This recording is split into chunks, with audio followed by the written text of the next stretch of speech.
Walter Scott, say his name. Walter Scott, say his name. Walter Scott, say his name. Walter Scott, won't you say his name? Jermaine Reed, say his name. Jermaine Reed, say his name. Jermaine Reed, say his name. Jermaine Reed, won't you say his name? Philip White, say his name. Philip White, say his name. Philip White, say his name. Philip White, won't you say his name? Say his name. Say his name. Say his name. Say his name. Say his name. Say his name. Say his name. Say his name.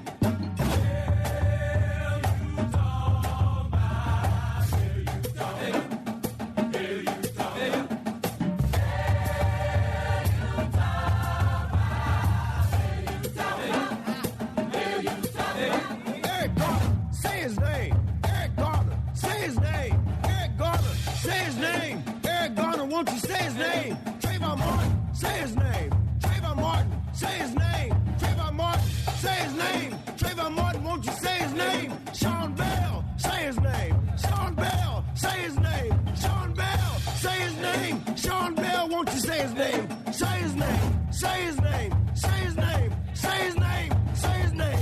Say his name. Say his name. Won't you say his name?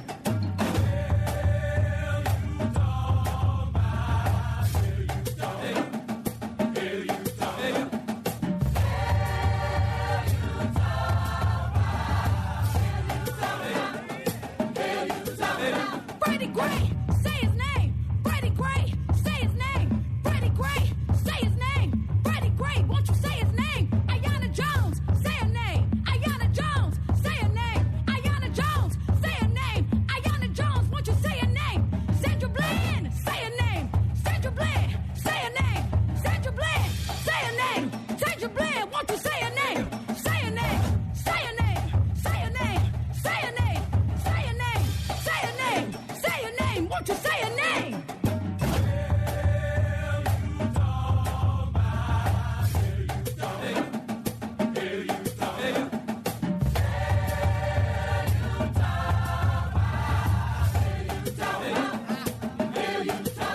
Kimani Gray, say his name. Kimani Gray, say his name. Kimani Gray, say his name. Kimani Gray, won't you say his name? John Crawford, say his name. John Crawford, say his name. John Crawford, say his name. John Crawford, won't you say his name? Michael Brown, say his name. Michael Brown, say his name. Michael Brown, say his name. Michael Brown, won't you say his name? Say his name. Say his name. Say his name. Say his name. Say his name. Say his name. Say his name. Won't you say his name?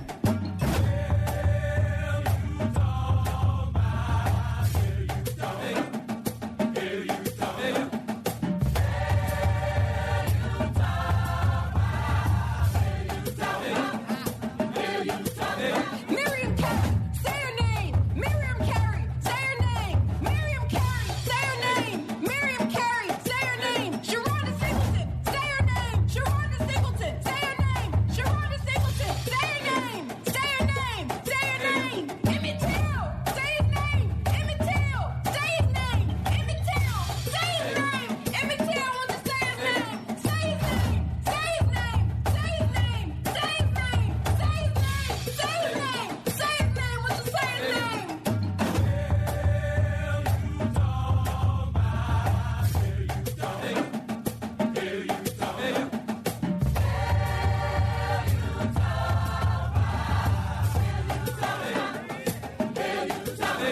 Tommy Yancey, say his name. Tommy Yancey, say his name. Tommy Yancey, say his name. Tommy Yancey, say his name. Jordan Baker, say his name. Jordan Baker, say his name. Jordan Baker, say his name. Say his name, won't you say his name? I'ma Diallo, say his name. I'ma do Diallo, say his name. I'ma do Diallo, say his name. I'ma do Diallo, say his name. Say his name. Say his name. Say his name. Say his name. Say his name. Say his name. Say his name. Won't you say his name? All right, that is most of, but not all of, Hell You Tom Bout. That is a relatively new song, and it's produced and created by Janelle Monáe and this kind of Wonderland collective that she works with. It's being talked about by some people as really kind of a defining song about this particular moment, a defining song for the Black Lives Movement. I mean, we can talk about whether that's true or not as we go along here today. There's an awful lot of other art that's being created in that way, but it's sort of a fulcrum, a way for us to get into a conversation about protest music. Something that it's a topic we've talked about before, we've approached before in other ways, either working with hip-hop artists here on the show, or we did a live thing about music and social change earlier this year. But once again, we do feel as though we're in a moment and at a crossroads, and music is probably going to be a part of it because it always is. So today in studio, we're very, very excited to have with us Dr. Anthony Rauchi, Associate Professor of Ethnomusicology and Music Theory at the University of Hartford, Hugh Blumenfeld, longtime friend of mine, longtime visitor to my various radio shows, singer-songwriter who has written and performed protest music a lot over the years. Bishop John Selders, a Hartford clergyman, is with us. He just completed a trip called All Roads Lead to Ferguson as part of the Black Lives Matter movement. And joining us by phone, Salamisha Tillett, a associate professor of English at the University of Pennsylvania, recently published the article, The Return of the Protest Song, on the Time.com website, and maybe in Time Magazine too, I'm not sure. Don't get the print version anymore. So we got a lot of good guests. We got a lot of ground we want to cover here, but we do want to hear from you too, particularly maybe even if that song struck you a certain way. I will be honest and tell you I cannot listen to that song without my eyes tearing up. I mean, I've never gotten through it that way. I don't know why that is. Although we've got ethnomusicologists and all kinds of other smart people here who maybe can explain to me why that is. But how did it affect you? Give us a call, 860-275-7266, 860-275-7266. You can also tweet us, tweet our tweet master Greg Hill at WNPR. Colin as we go. Tony Rauchi, I am going to begin with you. Protest songs have been around since there has been music, probably, and since there has been protest, which is sort of forever. They vary, they differ, they change stylistically depending on the genre that they're in and the moment. But I would assume they often do have some familiar elements. Listening to Janelle Monáe and Wonderland, what do you hear that's sort of structurally part of or sort of a familiar idiom anyway for protest music? Well, the first thing that strikes me overall is I want to say wow to the song because it's amazingly powerful. And as I listened to it, I thought it used a simple call and response format, which was sort of not immediate call and response, but it was structured so that you'd have the response to the call to name. And it focuses on the name. It becomes a kind of litany, a religious, a spiritual invocation of the thing that we most typically think of as the most powerful part of our identity, our name. Mm-hmm. And the repetition and the power of that, using a simple format and really focusing on just a simple bit of material, I think that's where a lot of protest music gains its power, the simplicity and the clarity, because it speaks immediately to any number of people. It can resonate, I think, with songwriters and performers, and they can develop it in a variety of ways.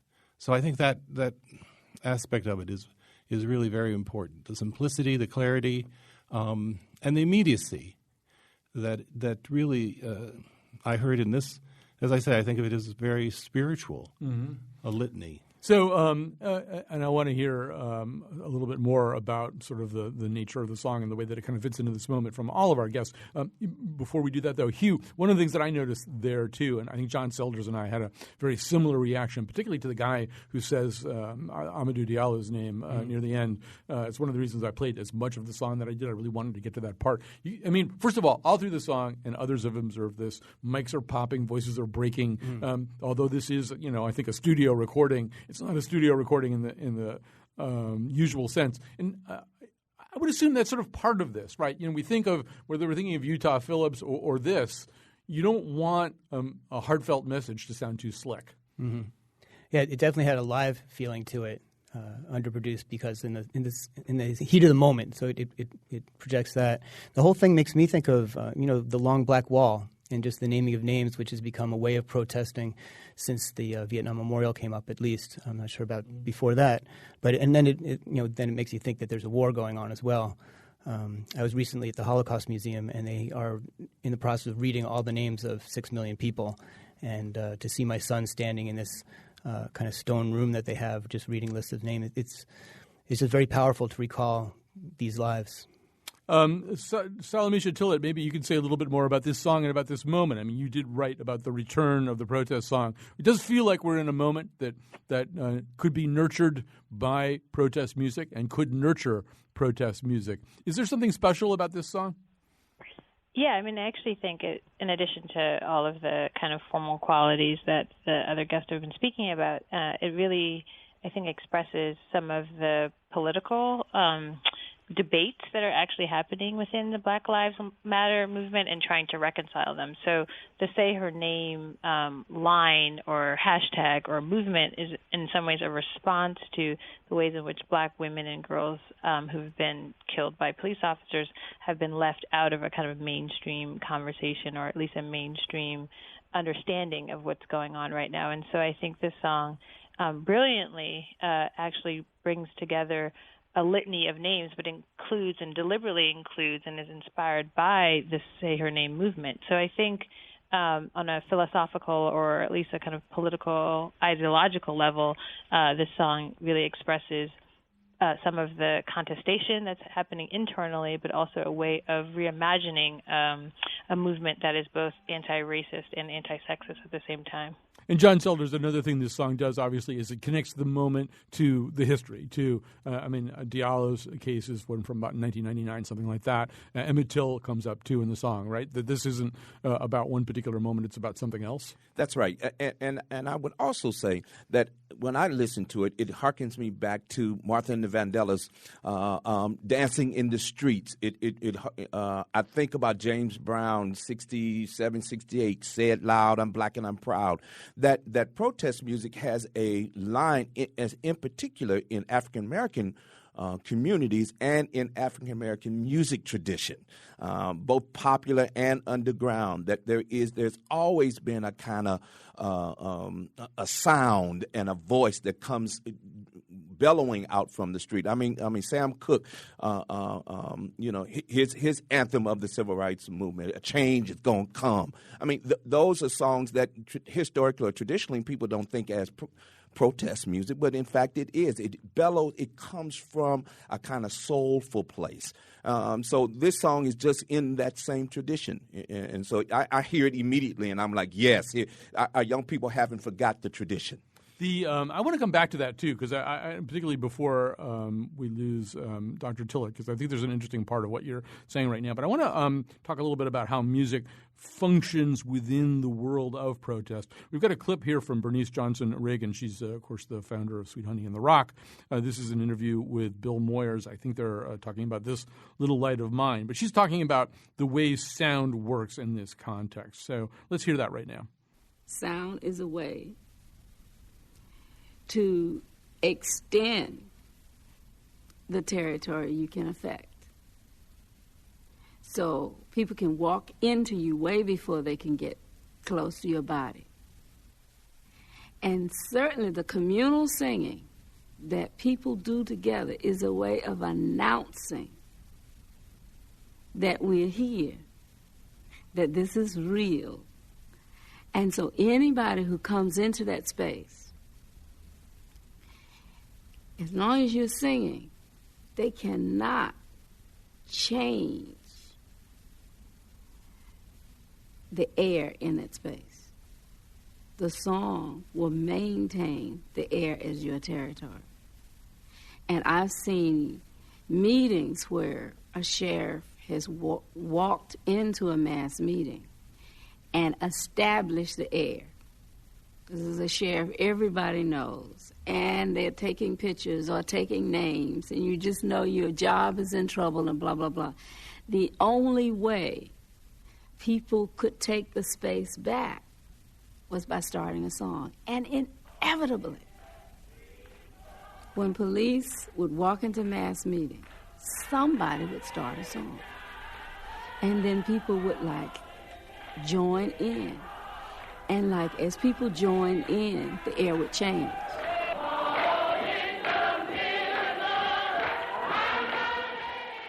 So, John Selders, I want to come back to you on this too. So, protest is scary to do sometimes in the ways that she's talking about. Sometimes it gets scarier too. Sometimes you experience physical pain. One of the ways I think music has worked sometimes is to help people kind of even get their minds in a different place, away from the fear. Yeah, absolutely. I can say this most expressly when we were in St. Louis and Ferguson just a few weeks ago, Clergy Action. We were in the downtown cathedral, getting ready to head out to the Department of Justice building. This little light of mine started to ring forth, and it kind of summoned the spirit. And I'm not just talking in a religious sense, although we were in a church and we were religious people. We were also getting ourselves prepared for the task of protesting. And I think what Bernice Reagan is speaking about is that summoning of a presence that's both communal and collective, but also kind of out of body and transcendent. So that, whatever is going to happen, we are doing it together. We're singing together. We are a body together. And one of the unique ways that happens when we're in collective is music does that. It unifies us in a way that it quickly, in a way that many other things in forms of gathering doesn't. So it seems to me that, Hugh, that when we talk about protest music, we're talking about a bunch of different things in a way. Sometimes it's functioning the way that John's talking about right now, as a rallying cry for a bunch of people who are already kind of on the same page. But sometimes it's an attempt, and some of your songs I think fall into this category, maybe even to introduce people to a set of ideas or a set of sentiments that people haven't necessarily mobilized about, right? Sometimes it's about trying to start a movement. Yeah, start a movement, change people's minds, but usually changing their hearts either at the same time or a little bit before as the way to open into it, I think. I do some music. I teach about music as alternative medicine also, and just the way music goes in through the ear, and the first thing that it hits is the hippocampus, which is the center of memory, and then it goes immediately into the limbic system, which is the emotional system. And so part of music's effect is so very direct into that part of us that and that mobilizes the body in the autonomic nervous system, the things that we can't control, our breath, our heart rate, our pressure. And so music is able to get in there and be very physical very quickly. We should say that Hugh has followed this career pattern it's so familiar to most people now. It's almost kind of a cliche. He was a singer-songwriter and folk singer for decades, and then he became a doctor, which, pretty much all of them have done that now. Anyway. But I'm interested in how, you hit the body first, and then you can work on the mind, I think. Right. Well, and it's interesting the way she talks about that, too. It's like you get to my music before you get to my body, too, that in a way you're encountering me before you can get to the physical. You're nodding about that. That's sort of part of this, too, right? Yes. Well, because when the music is happening, there is the unity, and there also for each individual, it's a kind of affirmation that he or she is really part of something that is very meaningful and probably speaks to things that aren't necessarily stated in the song. I mean, when we talk about emotional response and the sort of the impact that music has on folks, it's really impossible to say what is touching people. Mm-hmm. I mean, the words may be one thing, but on another level, people respond in unique ways, and that's the great power of it. And it's true. When you put words and you extend them in the air. That's even other cultures talk about this as a heightened speech. You give them great power, and the power is not always understood. It's known and it's respected in other cultures, but they still want to make contact with it. Mm-hmm. I want to put Peter on the air, people calling in at 860-275-7266, and I'm hoping that I can get Professor Salamisha Tillett to react to what he's talking about here. Hi, Peter, you're on the air. Hi, Colin. Thanks for having me on. Sure. I'd like to talk about an older protest album, Marvin Gaye, What's Going On. The whole album seems cohesive, and it's more, starting a movement, or it was during the movement, but he was like explaining it to everyone, what's going on. It's an interesting point. And so Salamisha Tillett, one of the things that I started thinking about as we were doing this show today is that you can you can sort of divide protest singers or political singers into kind of two groups. And one of them is the group of people who are already well-established stars with commercial careers. So that's Marvin Gaye. To a certain degree, it's Janelle Monáe, too, right? She's making a very different kind of music for most of her career. And you've got, I've been driving around listening to D'Angelo's Black American Messiah CD all summer. So there's a guy who's, I don't know, he's like the Black Brian Wilson. He's not necessarily a super political singer, but this is a very political album. Kendrick Lamar's To Pimp a Butterfly, a super political album. Even somebody like Bruce Springsteen, with a very long connection to political music and folk music, still established himself with all these great New Jersey songs about motorcycles and stuff like that, and then did American Skin, 41 Shots, about the Diallo case, which blew people's minds. So is that different from being, Utah Phillips or even Talib Kweli, who's just, pretty much committed himself to a hip-hop career that's super political, and rarely not. Is it different from being somebody who makes their mark that way and gets defined that way, as opposed to being a commercial artist who kind of comes down from Olympus and starts dealing with some of this stuff? Yeah, I guess there's like three categories. So Bernice, the clip that we listened to earlier in terms of the freedom songs, that's like one category of like artists that are in lockstep with the organizers and are using songs to recruit people to the movement.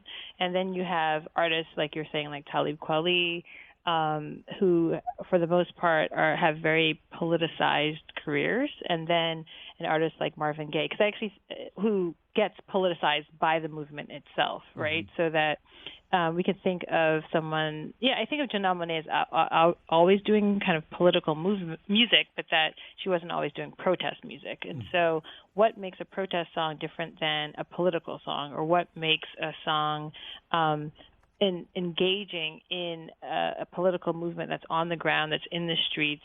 How does that change an artist's consciousness? And I think with the Marvin Gaye example, it's so stunning because he really had to convince Berry Gordy that this album needed to be made, right? Motown had a more subtle civil rights politics in terms of crossover appeal and doing Ed Sullivan, and that was their politics. It was a kind of respectability politics, for lack of a better phrase.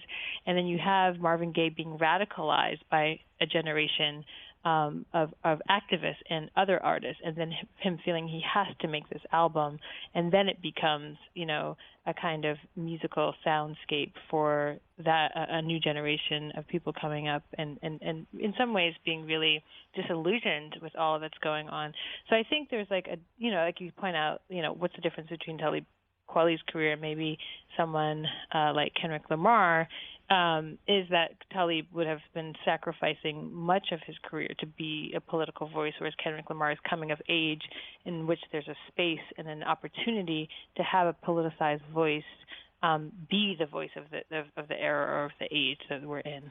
All right. Well, since we have an actual, real, live protest singer here and writer of protest songs, Hugh Blumenfeld is here with us. As we wrap up this segment here, we're going to have him play. We're going to hear Hugh play several songs over the course of the show. Although this song you're going to do right now is kind of an adaptation. It's an adaptation, and I was thinking about which what's going on, and tell me what you're talking about, and. The idea that a protest song, especially trying to draw people in, is not telling you what to think, but asking a question. So here's a question. All right. As I was walking, I saw a sign there, and on that sign there said no trespassing. And on the other side, it didn't say nothing. And which side are you on? Which side are you on? Well, come on, you good workers. Sad news I have to tell. They're trying to break the union and drag us straight to hell. Now Walker in Dane County, he's gone and made it law that none of his state workers can fight for the union anymore. And which side are you on? Which side are you on? Which side are you on? Which side are you on? Well, the court said, corporation, your money is your voice. So they bought the last election and they called it the People's people's choice. Now the fat cat takes 9 slices and leaves just 1 piece of pie. Then he throws a big tea party and says, watch out for that union guy. And which side are you on? Which side are you on? Come on. Which side are you on? Which side are you on? Well, the banks jacked up home prices by signing bogus loans. Now one hand takes our handouts while the other takes our homes. To promote the general welfare is what the Constitution says. But the 1% are on the yacht and the 99 are on the res. And which side are you on? Which side are you on? Which side are you on, man? Which side are you on? Oh, we occupied Afghanistan. We occupied Iraq. Now we're occupying Wall Street and we're gonna take it back. Now don't scab for the bosses and don't listen to their lies. Working folks ain't got a chance unless we organize. And which side are you on? Which side are you on? Which side are you on? Yeah, which side are you on? What you talking about? Which side are you on? Which side are you on?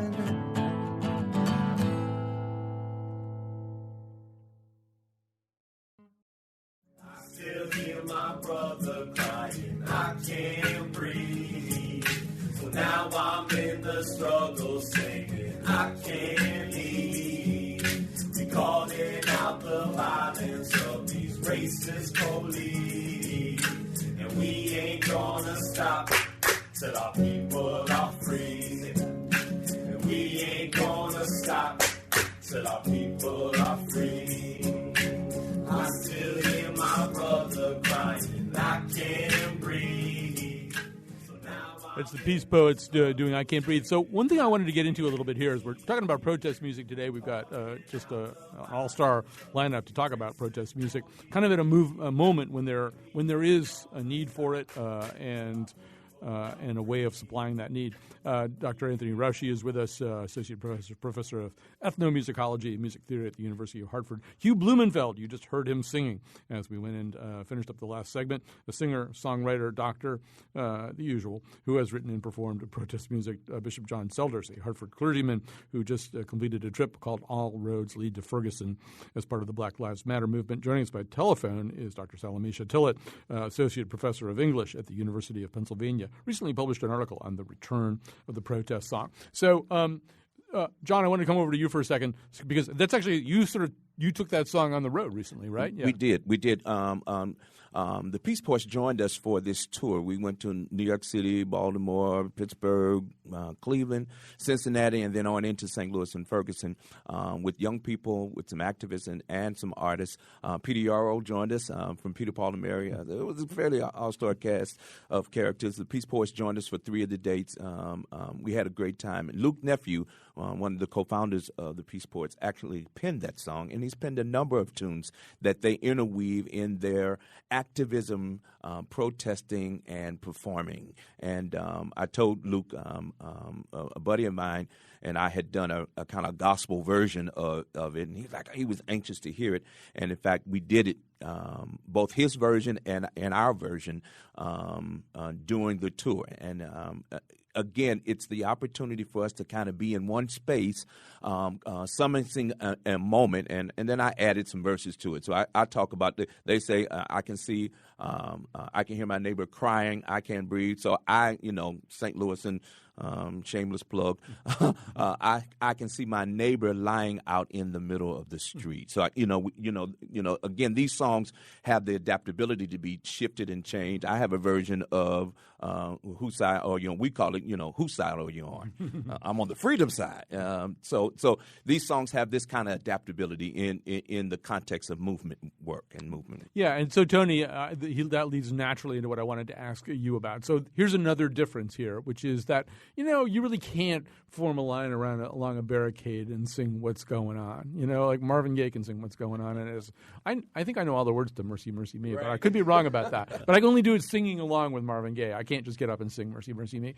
But some of these songs, but with Hugh, Hugh will invite us to join on the chorus of the song that he just sang, and this is an important part too, right? Oh yes, because it's one thing to have a big group of people singing, but movements inevitably give rise to stars in a variety of ways, spokespersons, but performers. And so someone who is addressing a particular cause really can become the focal point for the whole group. And so I think you expect both types of songs that the community can sing, that everybody can sing, some songs that usually are sung by a soloist. There are certain types of things. I don't think rap, for example, works well with a large group. Get off by one beat and you got a problem. I've tried this with my church choir, and it did not work. It's good for one person, one very talented person who can bring it off. People can be drawn into it and sing a refrain or a repeating chorus or just a simple one-line refrain. But you have both aspects, and it does give, it gives a kind of focus for a movement, because if you're not able to sing, let's say, or participate, you can hear that song, and then that has great meaning, and that person becomes the icon. The song, the ideas of the song become part of the movement and become representative of what it's all about. Actually, I should say that the last time we tackled this topic, we were in front of a live audience, and we did end with one of Hugh's fellow former Connecticut State Troubadours, Laura Herskovich, doing This Little Light of Mine with Self-Suffice, the hip-hop artist, rapping over it and the audience singing along. So we got rap into it, but you're right. It's better if the rap comes from one person and the audience is all doing something else.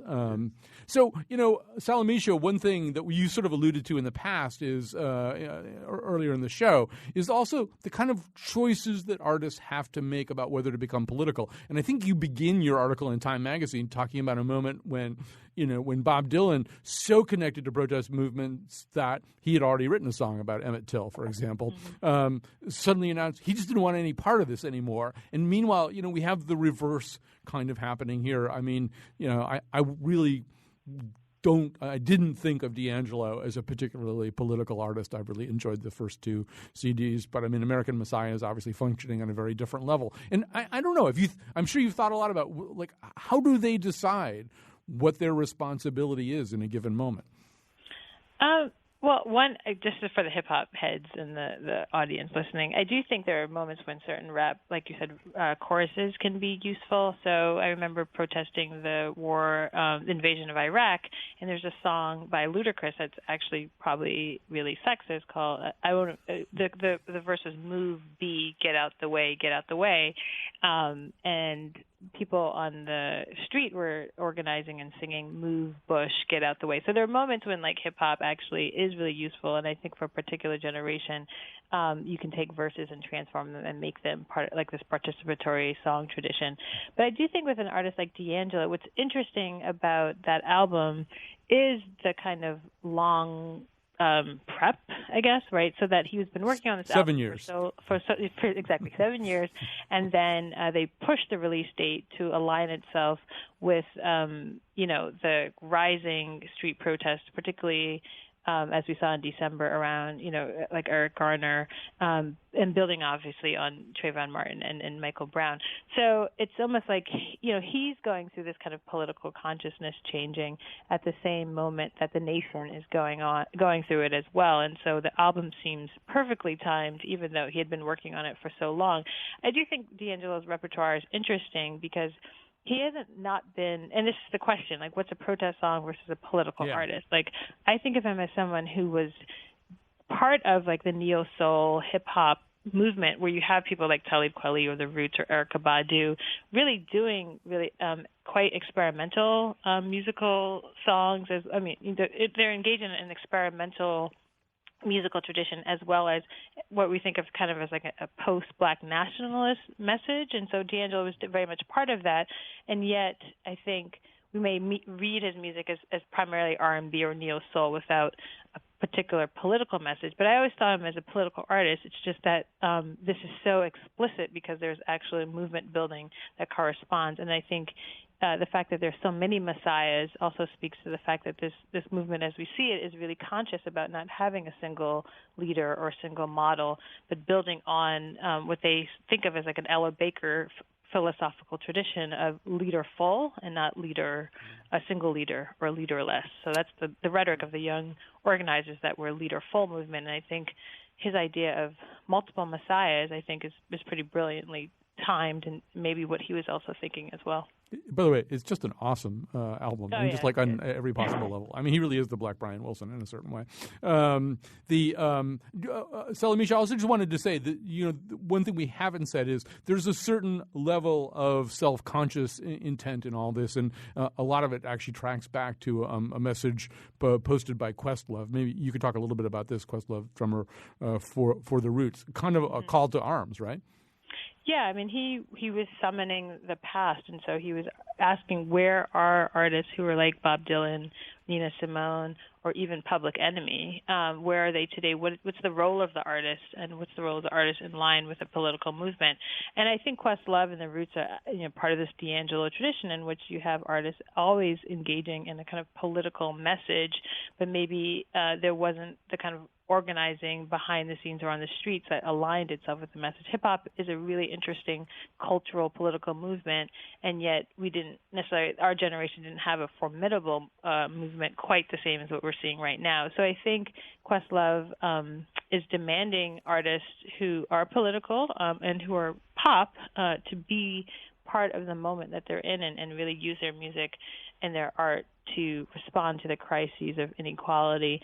And, part of this is like in terms of racial inequality, but I do think artists have been, responding to different political conditions, right? You have Green Day with American Idiot responding to the invasion of Iraq, and you have someone like Lady Gaga having the song Born This Way, building on an earlier kind of gay liberation ideology, but using her song to align itself with the marriage equality movement. So it's not as if we haven't been having artists using their music for political purposes, but I think because, again, we're seeing such deep organizing on the streets right now around racial injustice, and the artists themselves, new artists are stepping up and stepping into new roles. It's pretty exciting. All right. And as we finish up this segment, I want to do one thing first, but Hugh's going to give us an example of exactly what you're talking about how political moments kind of seize artists and they feel the need to express themselves a certain way. Before we do that, though, Hugh, and we'll take you back to the time of American Idiot, although that's not really the song he's going to sing, although there are some parallels, as you will see. But before we do that, Tony, one thing I wanted to mention, and some of the examples that I have of this are courtesy of Hugh's friend Ed McCune. There's also the example of songs that were so incredibly popular that people didn't know they were political or forgot they were political. So whether that's Springsteen's Born in the USA or Turn, Turn, Turn by the Byrds, or what else did Ed come up with? The Obiko by Peter Gabriel, a certain song by NWA whose name I can't say on the air, but that's another thing you could probably chant along the barricades under certain circumstances. I think Bishop Selders would insist that you pick a different word. Fortunate Son, how many people, famously Ronald Reagan tried to use Born in the USA as a campaign song, clearly not understanding at all what the song was about. Yeah. But that's sort of typical, right? That a song has a musical power and people wind up singing words that they're not even aware of what they're saying. Oh, sure. This has gone on for generations, that songs are very popular. They're associated with a historical movement or some political or social event, and the song continues to live. Of course, the understanding of the discrete events of the time get lost. People forget. And also the song, as it in folk music tradition, as it continues, inevitably goes through some kinds of changes. Verses are left out. References change. It's maybe, in a sense, brought up to date according to who's ever performing it. So the song takes on a life of its own. This is true. It became also part of the fabric of classical music. We don't think of protest music in classical music, but there is a history of it being done in opera and in Baroque keyboard music from France and other areas. Right. Well, actually, our last forum about this, we had Neely Bruce, the composer who has set the Bill of Rights to music and stuff like that. So, Hugh, Salamisha, I think at one point was talking about, or somebody was talking about protesting the war in Iraq, which is kind of I don't know. You and I kind of lived through this together, and it wasn't always the easiest thing to do because the country had been through 9/11. People were kind of motivated in a certain way, and I actually got blacklisted around that time. Not by me. Not by you. No. But, do you really got blacklisted? Sort of, but that's another story. But but yeah, one of the ways that political music gets around that is to kind of disguise the songs. A lot of African American spirituals go that route. But so I tried to disguise this. I was invited to sing for the Historical Society, and it was a Revolutionary War kind of thing. So this is my American Idiot version. Historians say he wasn't the brightest bulb. All he had by birth, including the highest office in the greatest land on earth. Despite the finest education, he could barely speak a word. Some folks called him Mad King George, some called him George III. Well, he fought him against the Muslims, and he fought against the terror. And the policies of Pitt turned out to be a mortal error. He pawned the poor off on the church. By prayer they could be cured. Some folks called him Mad King George, some called him George III. Now, patriots here were loyal and defended him at first. But things soon went from good to bad, and then from bad to worse. With endless wars and crippling debt, their indignation stirred. Well, some folks called him Mad King George, some called him George III. No factories and mills spewed out more dark clouds of pollution. No cities had more spies or charged more poets with sedition. As a tyrant in our history books, his memory is interred. Well, some folks called him Mad King George, some called him George III. Yeah, George William Frederick has a dubious claim to fame. I wonder if they called him W just to use his middle name. Well, they say history repeats itself, but it would be absurd to think that there could ever be another George III. Yeah, they say history repeats itself, but it would be absurd to think that there could ever be another George III.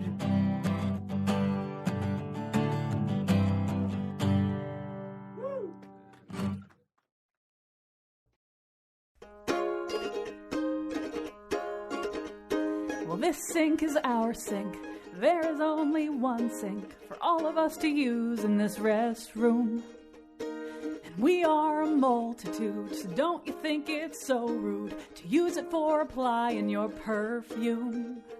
So move away from that sink. Yeah, this sink is everybody's sink. Maybe I need a bigger issue. Today's show was produced by Allison Ehrenreich, Lydia Brown, and me, Kyone Wolf. Greg Hill tweets for us at WNPR Colin. Katie Tolarski is our executive producer, and the part of Bill Curry was played by Leadbelly. For show pages, articles, and videos of the Faith Middleton Show staff song protesting rising Chardonnay prices, visit our website, WNPR.org/Colin. On tomorrow's show, our salute to the octopus. And now, back to Colin. You know, I haven't made her write a song for a long time. And the thing about Kyone songs is a lot of them are actually really good, you know? And they're quite singable.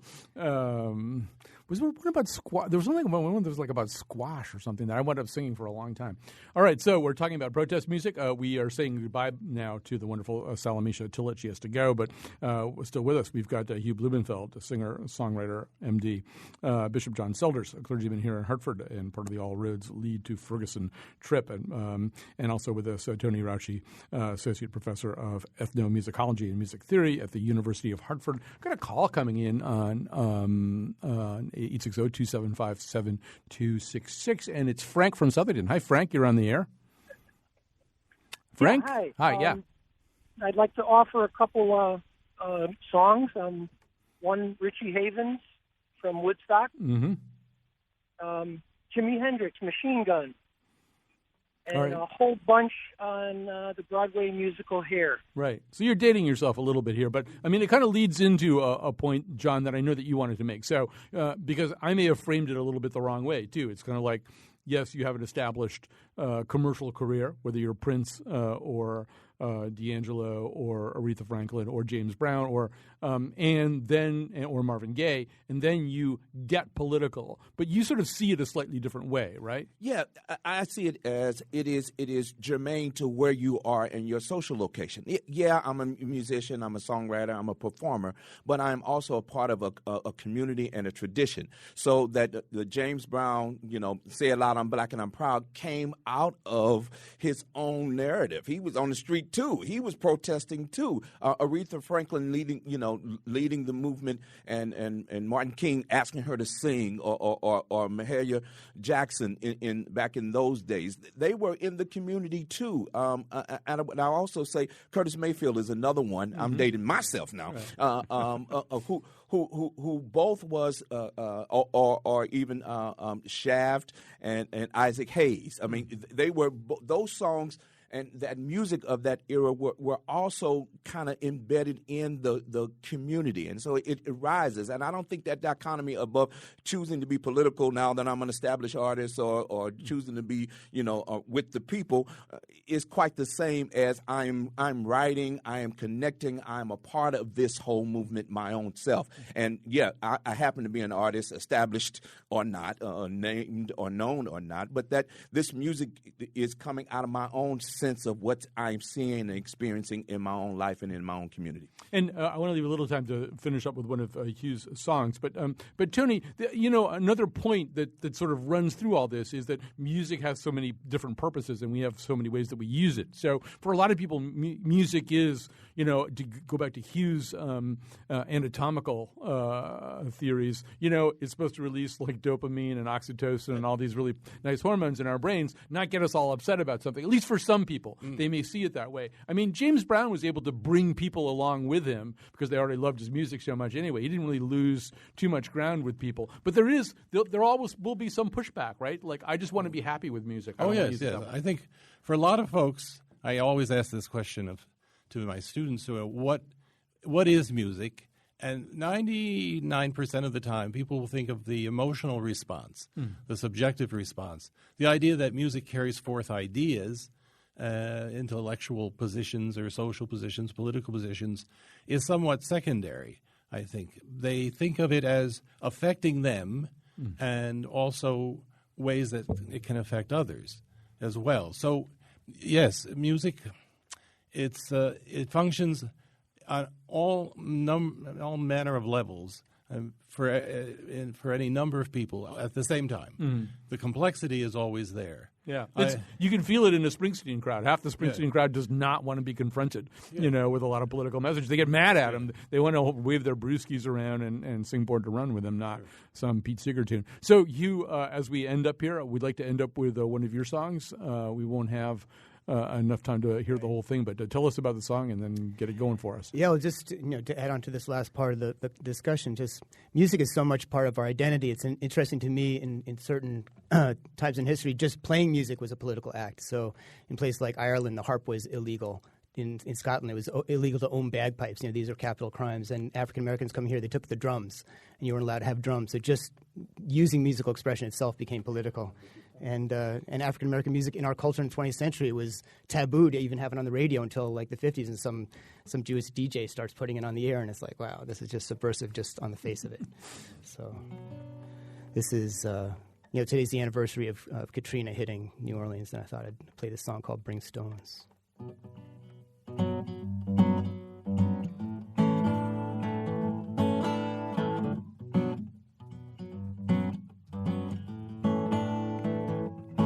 Bring stones,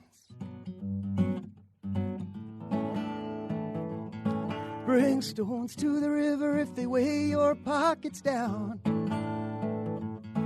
Bring stones to the river, skip them on the water, circles of light and ripples on the other shore.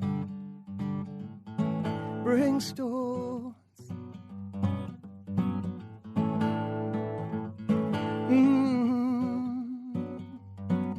Oh.